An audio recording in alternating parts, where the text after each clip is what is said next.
Here's Cushcore Pro.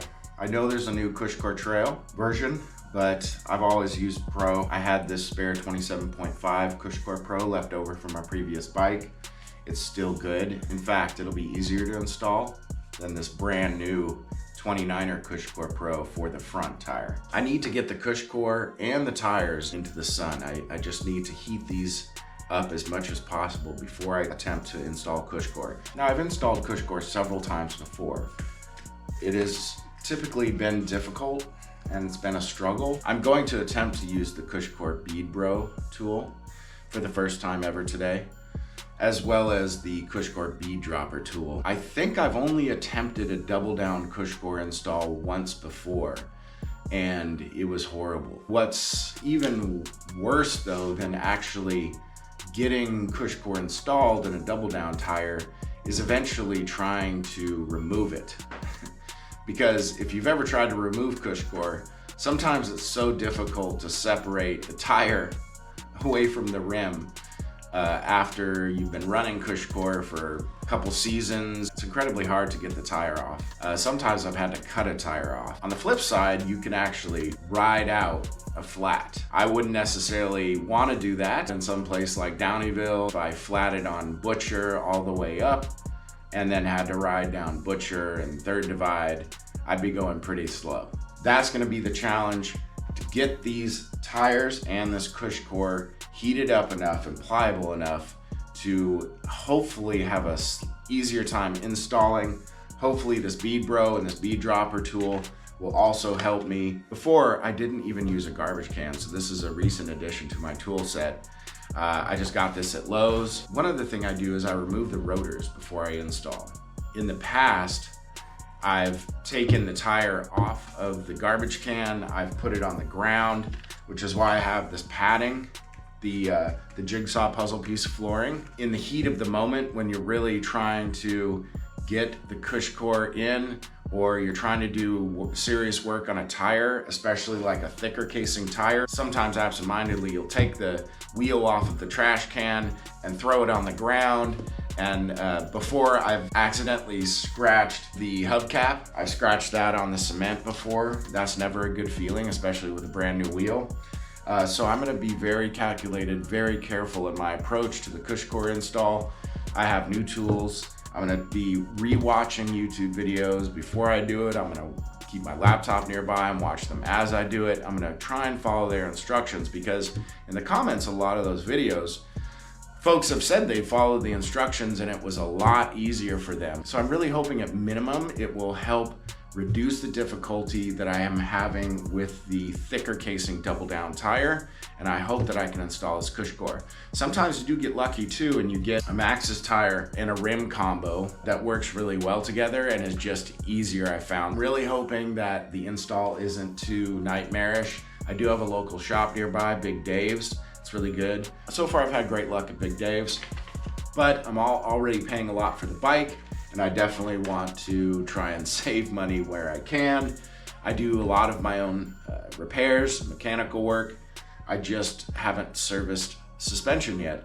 That's something I may get into for YouTube content, at least just a general fork lower service to start, something simple. There's tons of instructional videos on YouTube for fork suspension lower service, so I may attempt that. Honestly, I'm overweight and I'm about 235 probably with my gear on, maybe even more, maybe 240 with my gear on. I do want to lose weight. I think my riding could be completely transformed. I've broken a leg, I've broken an arm mountain biking, so I am very cautious when I ride now. I try not to be too cautious, but I definitely don't send it like I used to. And I've only ridden this Cushcore Pro. So I had an extra Cushcore Pro left over, and I like continuity, and so I just got another Cushcore Pro. I know these Cushcore Pro are tried and tested over many years. I've ridden them in my previous eMTBs and my other bikes, and I ride them in my Capra Uncaged 6. They allow me to run lower tire pressures overall. They protect against rim strikes. They help the tire resist deformation and cornering and other scenarios. So I do trust Cushcore Pro. I do have a valve hack that I use because I like to get my valves seated pretty securely in the rim, and I'll show you how I do that. It's worked for me. When I go to use the air compressor to fill up the tire with air, the valve stem can become loose without my hack. And it's very frustrating because the valve stem can get sealant around it, but then if you go to fill up air into the tire, you can accidentally work that valve stem free, and suddenly air is escaping from around the valve stem. So I have a hack using a beveled washer, and I'll show you that, and essentially keeps the valve stem securely anchored to the rim. Now I really need to remove this wheel set and get it somewhere warm into the sun. This wheel set comes tubeless ready, so there are inner tubes inside. So what I'll need to do is first take the wheel partially off, remove the inner tube, put my Cushcore valve stems in, and then somehow get the tire back onto the rim with the Cushcore installed. I'm hoping it's not going to be a struggle. It is the thing I'm looking forward to the least in assembling this bike. Let me know in the comments if you feel the same about Cushcore, if it's a task you dread, if it's an upgrade you dread doing to your bike every time, like I do. Let me know in the comments if you enjoy Cushcore and how it's treated you in the past. I know it does add a significant amount of weight to the wheel set, but if you're a heavier rider, it does benefit you, I feel, a lot. Now, these are double down tires. I've ridden double down before. They're pretty nice, but I've also punctured double down before, interestingly enough, whereas I've ridden the EXO casing tires for quite a while without puncturing. I like the EXO casing because it's easy to work with. I've had predictable results using EXO casing tires. I like them. They're not too expensive, they're not too heavy, and they've worked on most of the trails that I ride. Let me go ahead and get this wheel set out of the packaging. Now, another important reason I'm recording this in such detail is that I want to be able to look back at the footage later as a reference. YT encourages that you keep this box in case you travel. I very well may travel on a plane with this bike. Unfortunately, it's an e-bike, so I could only go to a destination where there would be a YT 730 watt-hour battery waiting for me at my destination, since you can't bring lithium batteries on planes. I guess I could mail the battery to the domestic destination I was planning to visit. It's an e-bike, so you have to consider that whenever you're going to transport an e-bike on a plane, that you have to find another solution to transport the battery. So now I can just pull this whole wheel out, undo the cardboard flaps around the spokes. Interesting.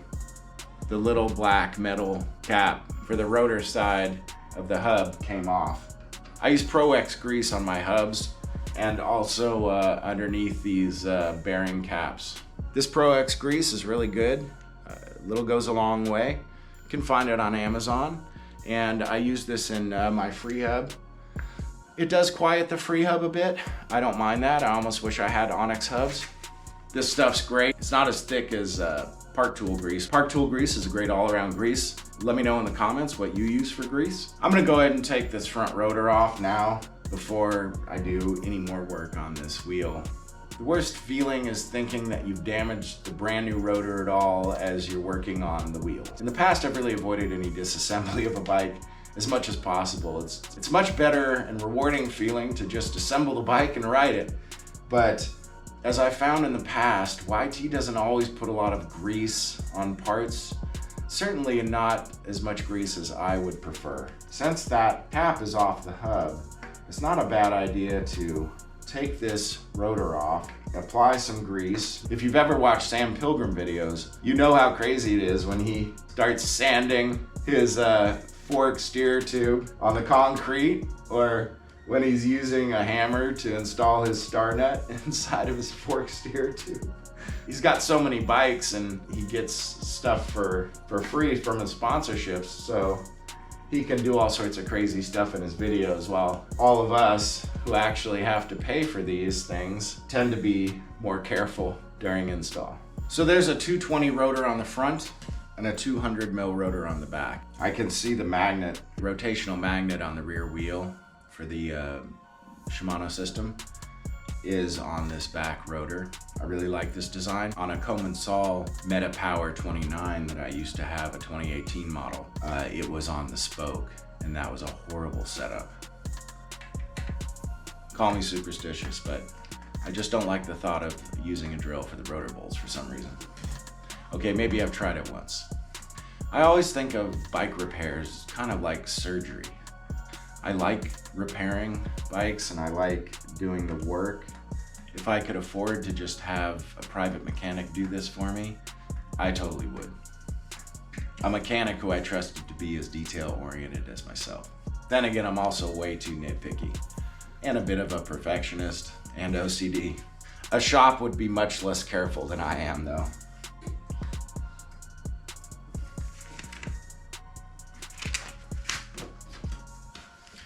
Here's a view of the rotor and the magnet right there for the speed sensing.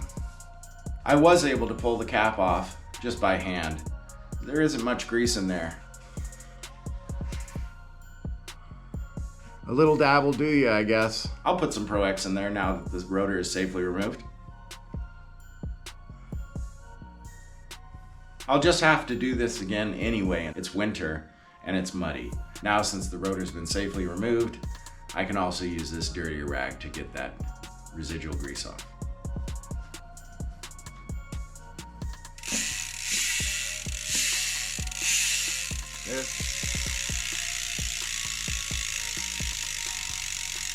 I just realized there's a dork disc on this. I get the purpose of the dork disc. I've never ran dork disc before. I don't really want to take the dork disc off just because I don't want to have to remove this cassette. But then again, removing the cassette will allow me to see the microspline free hub body. I've never seen one before. I'll save that for another video. Let me get these rotor bolts back installed. As you'll notice, I'm leaning the bike for now against the stand. I want to remove the battery before I put the bike in the stand to continue the unpackaging. For now, it's on the ground. It's still really heavy with that battery inside. Since this is the XT Di2 drivetrain and I don't have any experience with it yet, I decided to leave the dork disc on until I can confirm the shifting is properly set up. I did email YT. There are inner tubes installed, but the wheel is tubeless ready. We'll go ahead and cut this plastic. Looks pretty so far. Very nice. So the instructions say to hold the battery in place, support the battery with one hand, and loosen the tool bolts that are holding the battery in. There we go. There's one, crank arm's in the way. Now I'll break this other battery bolt. Put some grease in that later. Never like to hear that sound. Love the ball joint hex keys. It says to support the battery so it doesn't fall out. One battery bolt removed, second battery bolt removed, and it should just come right out. And there we go. So the dropper lever is actually zip tied right here. And I do want to access this so that I can raise that dropper post so that I can put the bike in the stand. Yay! The bike is up in the stand. The battery was successfully removed. I did double check torque on the seat post clamp before I put this in the stand. Now I can finally get to work removing the rest of the packaging so I can install some of these new parts that I got. I have a used, cheap Amazon front fender, which is fine. I always go cheap on these things. It always achieves its intended purpose. This is the 33 mil length Renthal Apex 35 stem. ODI Rogue grips. I finally realized when purchasing, ODI stands for Old Dutch International. These are my favorite. They're nice and thick and cushiony. They grip well even if I forget gloves, which I don't usually forget gloves, but just in case I do forget them, these grip pretty well. They're not that great if they get wet though. Also, they wear quite well. Crank Brothers Mallet E pedals, and really like these pedals. Crank boots, just the race face ones. They should fit. They fit most everything. I do have a different larger set that I can throw on if these don't fit the XT crank arms, but they should. Deity high side 50 mil riser, 800 millimeter width. I got the Schwalbe very thin profile with a short lever hook because I watched a Kyle and April Cushcore install video, and he recommends these because they're thin but strong, but also this hook is pretty short so it can pinch rim tape less. So we'll try these out. I will try to install the Cushcore without these Cushcore tools, but I got 2 bead bros just in case, along with the Cushcore bead dropper. That's the extent of my upgrades. I'm gonna try and leave the handlebar in place right now, gently secured. Definitely don't want to put any undue stress on the cable housing. I think I can safely remove this protection. There we go. We can remove this cardboard sheathing around the fork lowers. If it seems like I'm using kid gloves with this bike, I am. Why don't you put in the comments how you treat your new bikes when you're unpackaging them? I'm very interested to know. These Maven brakes are extremely huge. All the reviewers weren't joking when they said that. I know the Mavens get mixed reviews. Lone Wolf said that 3 different sets of theirs developed squeaking in the levers and they were never able to get rid of it. Go ahead and leave that box on. That's supporting the handlebar for now.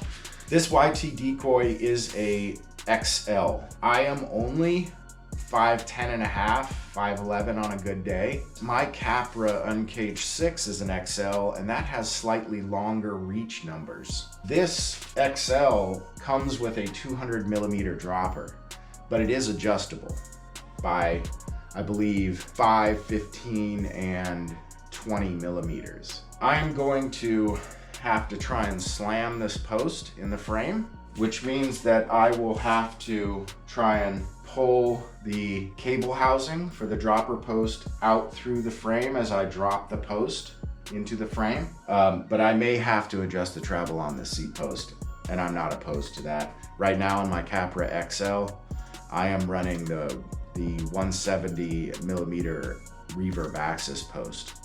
And that post is slammed all the way in the frame, and it's perfect for my inseam, so it does work. So I'll just have to finagle this post a bit and get it to work with my inseam, but the reach on this bike is perfect for me.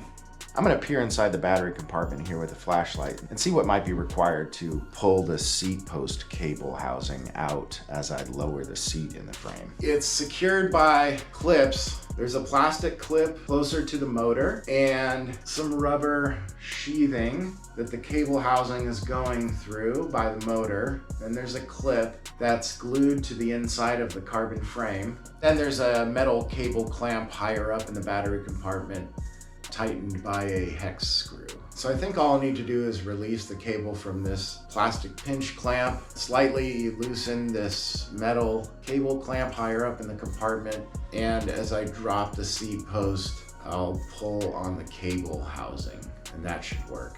This frame also has the knock block system on it. This fork is not allowed to rotate past a certain point, so if you do crash, that knock block system will keep the fork from rotating.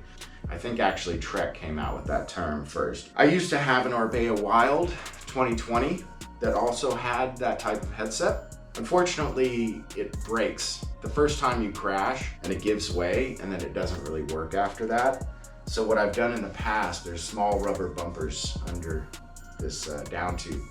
What I've done is just added mastic tape to it, so that if I am in another accident, right, instead of having to replace the whole headset or, you know, the knock block portion of the headset, right, because I'm pretty cheap, I'll just put mastic here, and that way if the fork does hit it, it is protected a little bit at that point.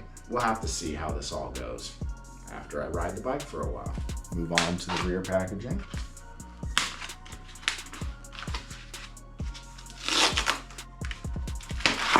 Nice. Everything looks great so far, and that's very encouraging. Not noticing any scratches or other issues, which is great. I can go ahead and remove this piece. I'm gonna leave that as is for now. I don't wanna get into the drivetrain today. The other thing I appreciate is that they put 160 mil crank arms on this. That's great. Shorter crank arms are better, and 160 is just nearly perfect.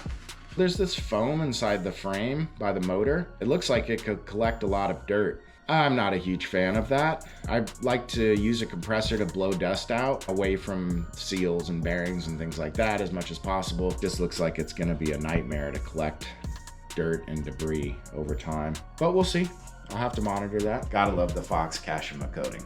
I mean, it's always so pretty to look at. I've seen on other Float X2 shocks, the Kashima coating is more of like a copper brown color. Feel free to add in the comments if you've ever had a Float X2 with more of the brown copper colored Kashima coating. This one's very bright and gold though. That's nice. It matches the fork stanchions perfectly. I have the tires heating up in the sun. It's pretty nice out. Gonna get these tires nice and hot before I try and remove one side from the rim so I can remove that inner tube. Okay, I was gonna show you my hack for the Cushcore valve stems, and there it is. You can pick these 00 beveled washers up at Home Depot in the plumbing section, and the rubber's good. It's nice and pliable, but it's firm, and they're 1/2 inch on diameter. I use a little pry hook to help me get it onto the stem, and then you can screw it on up the valve stem, or you can use 2 hooks and push it with your fingers from the bottom all the way up to the top. This allows you to really get some torque on this ring against the rim. And when you go to put air, it's not gonna get any sideways motion and loosen any sealant that's sealed around this edge. One of the reasons I came up with this hack is because I was previously using a set of DT Swiss rims on my Coleman Sol, and this little plastic connular seal, this washer that comes with, it comes standard with the Cushcore valve stem. I over tightened it a little too much, and it basically came down through the valve stem hole in the rim. This really allows you to get it nice and tight. If you're like me and you're constantly checking air pressures, you never want that valve stem to loosen up and break the seal that any sealant has created on the rim tape inside the rim. And that's all this allows. So I'll show you how I get these beveled washers onto the Cushcore stem. Why don't you put in the comments what you think about this hack? But I can tell you right now, the valve stem is nice and secure on that rear wheel that I just installed Cushcore on. I need 2 hooks for this. Got to be careful not to tear the washer with the hook. Space it out like that. Didn't work very well. Let's try just one. Once it gets on the threads, you can kind of just start screwing it onto the valve stem.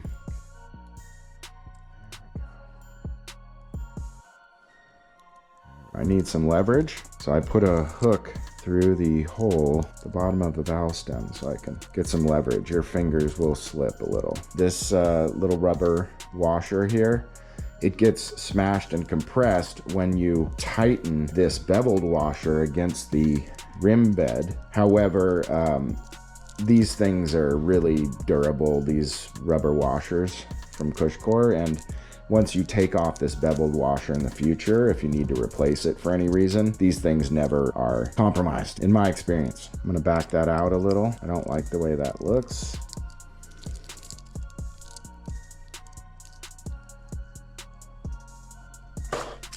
Use the hooks. Trying to get it around the initial lip of the connular rubber washer. Once it's around that initial lip, it'll compress just fine.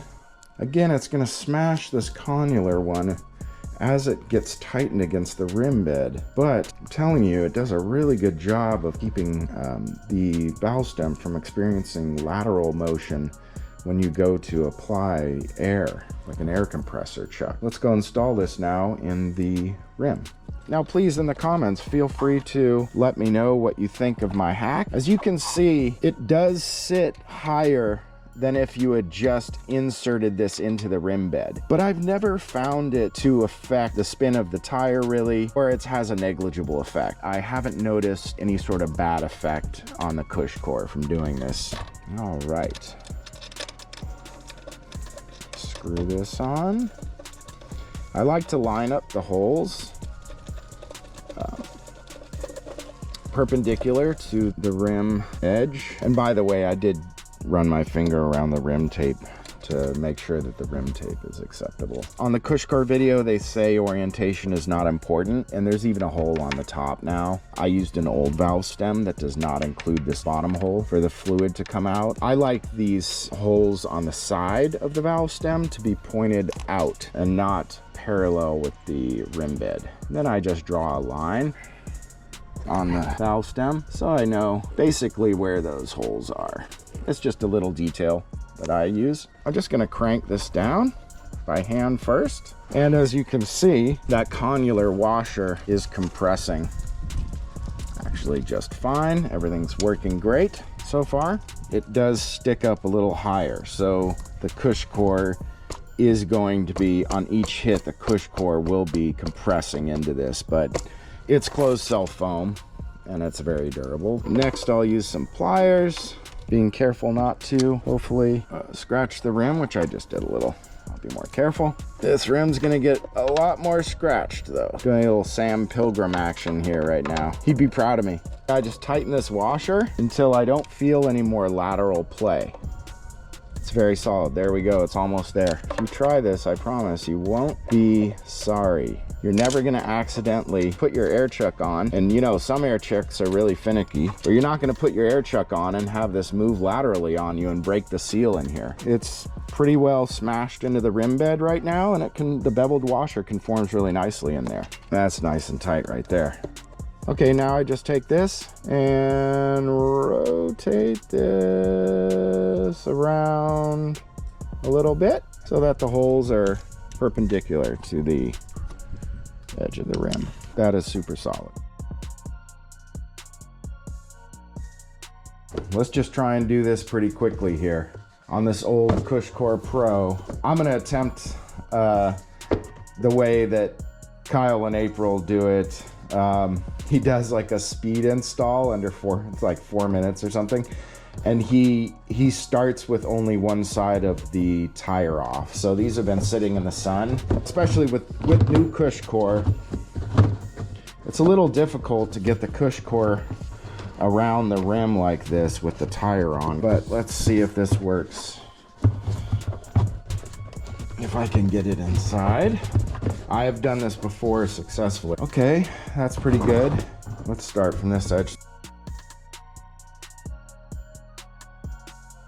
Oh my God, this is really working so well. The heat, the sun has really made this not too bad, I must admit. I don't know if the new Cushcore that I have will be as easy as this one to get inside the wheel while the tire is still partially on. Let's install this bead bro here. Oops. Let's see, is this one? Okay.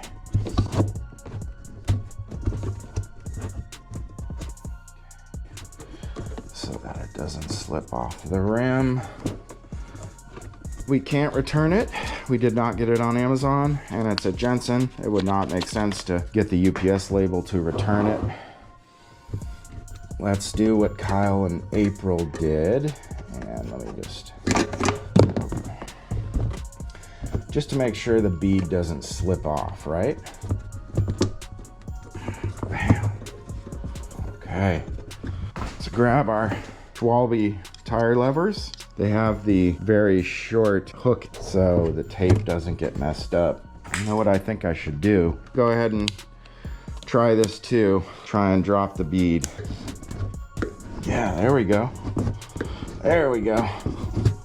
That's gonna work a lot better. Drop that bead in. I am pointing the curved end away from the rim. Oh my God, I'm not even gonna need tire irons for this, I don't think. This is insanity. This is working great. I've never had a Cushcore install work this easily. Maybe the sun, really just leaving it out for almost an hour really worked quite well. But look at this. Look at this. It's going on without irons. It's just going on. I've never experienced this before with Cushcore. That's amazing. That is frankly amazing. Hopefully these bead bros aren't too difficult to get out. No, they're not. Oh my God. I wish every Cushcore install was that simple. I'll add sealant through the valve stem later. That tire is done. I just like to line up one of these channels with the holes in the valve stem. Let's go ahead and flip this around and try and get this. It's been heating up for like 2 hours in the sun, so it's much more pliable. Hopefully this is the hardest part of it. Nice. The benefit of doing it this way too, without taking the tire off fully, is that I just realized, of course, my tread orientation is in the correct rotational orientation, but also the Maxxis logo is still lined up appropriately with the valve stem. I want to work fast while this tire is still pliable, but it is sliding over quite nicely into the rim. That's great. This one's going well too. Man, this is fantastic. I really like this bead dropper tool. Let me start from this end. Yeah. I might not even need those bead bros, but we'll see. Just go around and drop this bead. That is really what helps to get this tire into the rim bed as much as possible. Oh, and I really love Cushcore, I gotta be honest. It is really suspension for your wheels. When you ride without it and you ride with it, it's just a very different ride. Yeah, I don't even think, I'm not even gonna need the bead bros. This is fantastic. I mean, they're only like 15 bucks at Jensen. Wham, look at that. Cushcore installed. The easiest Cushcore install I've ever done, hands down. 2 wheels, wow. Pro tip, watch those Kyle and April vids. There's another video that Jensen put out that's really useful that showcases using the bead bro and the bead dropper. And also the Kyle and April video does too. I just can't tell you how much easier this was. It was incredible. Oh, these are radial spokes too. Definitely want to stay away from the arrow bladed spokes. They suck. They're a little bit harder to source, those arrow spokes. Got a ding in your metal?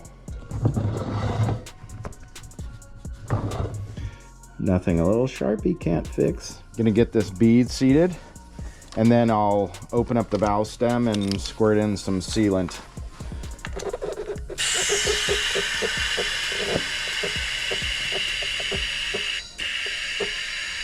Nice. Give me a pop. I don't think it's going to. That's 40 PSI. And the tire sitting out so long in the sun really did make the rubber so much more pliable. So there was no pop even from the one side seating. Now we can remove the air. Let's remove the valve core. Making sure it doesn't pop off into nowhere.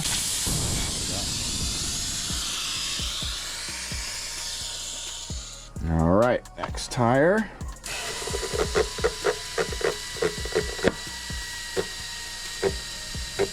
There we go.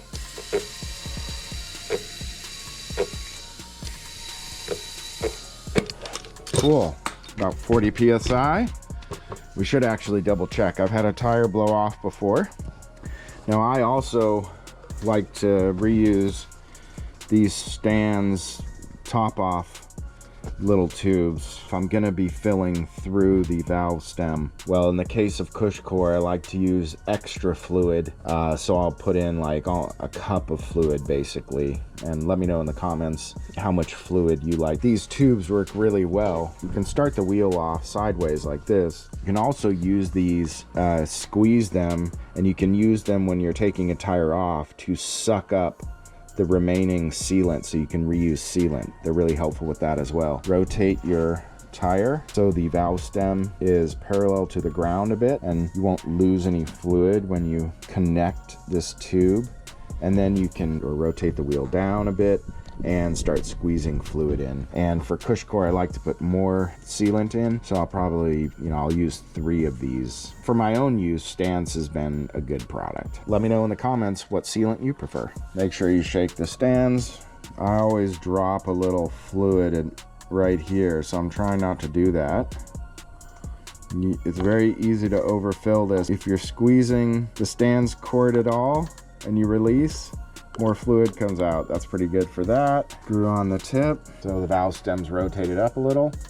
Connect the tip like that, then rotate it down, squeeze it in. It's that simple.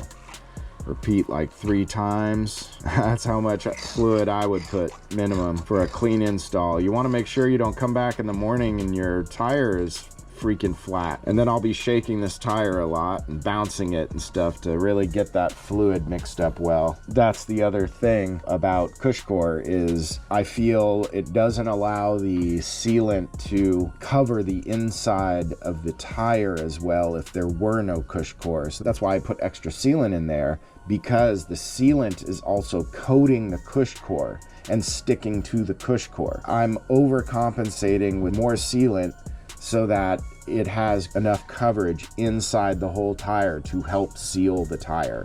If you don't put enough sealant, I feel like the Cushcore can possibly compromise the coverage inside the tire. Don't over crank this. That's nice and tight. So what I do is I inflate after every ride to 40 psi, and then when I get to the trail before I ride, I deflate to the appropriate pressure. There's a couple reasons I do that. Extreme changes in outside temperature can change your air pressure quite a lot, and if I overinflate, or if I keep the tire inflated and I bring it to, like, let's say a very cold or very hot environment, starting out pretty much at a good psi according to the temperature at that specific location. Also, I like to know if I'm not going to ride the bike for some time, the tires are stored inflated, and that's creating a nice tight seal with the bead against the wall of the rim. This is the rear 27.5 tire. Let's inflate to 40 psi. I use these Presta to Schrader adapters because I don't have a Presta chuck. And then I'll use my digital gauge. 42, there we go. So I set it usually to 39 just to be safe. And I've had a tire blow off because I overinflated it, and that happened recently. It was in my garage. It was an incredibly violent event, and sealant got all over the place, and it blew up in my face, and my hearing was affected. It was really quite intense. So I'm very careful now. I just never inflate above 39. I use these because you never know what you're gonna encounter on trail. So maybe someone else needs this adapter, or maybe someone shows up and they only have a pump that accepts Schrader. You never know, right? So I think these are really smart to get. I found if you can find the shorter ones, they're better. This part right here, just the part with the threads, it's shorter than some of the ones you can get on Amazon. If you can find the shortest ones possible, these are really good. And then that acts as a cap too. All my wheels on my bikes have that. After you're done injecting the sealant and inflating the tire, it's a good idea to spin it vertically, laterally, and just keep spinning it like this. It helps distribute the fluid inside the tire. Bounce the tire, just be really careful that you're ready to catch the wheel should it accidentally start leaning over towards the cement or the ground. Just bounce and roll, bounce and roll, and then again with the distribution, vertical spinning, horizontal spinning, vertical spinning, horizontal spinning. Just try and change the orientation of the tire as much as possible to distribute the sealant inside. All right, now that I have the tires all set up with Cushcore and they're inflated, they're sealant, the beads look good on both sides of each tire, I am now going to reinstall the rotors, and I don't even need to put that on film. It's quite simple. Put the rotors back on and install the bolts in a star pattern and tighten them down in an alternating star pattern. If it's hot where you live, hot enough, and you leave the tires and the Cushcore out in the sun, I'm not even sure you need the bead bros, quite honestly. I'm glad I do have these. It doesn't make sense to try and return them to Jensen. This actually was quite useful, this bead dropper tool. Again, it has this lip you can push against, a nice wide handle, and that was pretty darn useful. I didn't even use it as a tire lever, just to push down on the bead of the tire to drop that bead into the rim bed. I would say these tools are optional for sure if you have enough heat and the time to get that tire and the Cushcore warm enough in the sun, because that really seemed to do the trick. I've never had a Cushcore install go that easily. So that's my thoughts on that. As far as these Kyle and April recommended Schwalbe thin tire levers, these were fine. They didn't break, and they do have this nifty feature too, where you can kind of use this flexible pop-out portion on the end like the bead bro, right? So it'll keep your tire bead lodged inside the rim. They weren't very expensive. I think they were like $6 or $7 on Amazon. They're pretty nice tire levers, and I always appreciate a good tool.